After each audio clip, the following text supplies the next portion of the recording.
प्रथम सुरेश पुजारी revenue minister को धन्यवाद देवी। आज जटणी सहर 1300 झुपड़ी बसी उठे दि जाऊँगी रेलवे कॉलोनी रू 2 मास टाइम नहीं रेनी सीजन से लोक थैथान करने जटणी गोटे जगार कलेक्टर जगह सिलेक्ट कर लैंडलेस लोक जो मैंने 4 डिसमिल जमी देवे एना से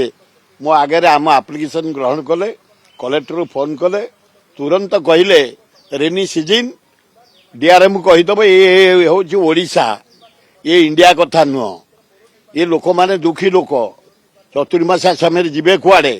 रेनी सीजन रे तुरंत कलेक्टर जो जगार फाइनाल तुम कर 4 डिसमिल का जमी दे थैथान कर खोर्धा कलेक्टर एना फोन कले आम अंचलवासी धन्यवाद दौचु तुरंत रेनी सीजन पूर्वर से माने केमती थैथान हे 4 डिसमिल जगह ने से जगार पहुंचे तार व्यवस्था करेंगे सरकार बोली मु अनुरोध करुच्ची मंत्री महोदय को धन्यवाद दौची जो पदक्षेप नहीं जटणी 1300 झुपड़ी बसिंदा को थैथान करने धन्यवाद।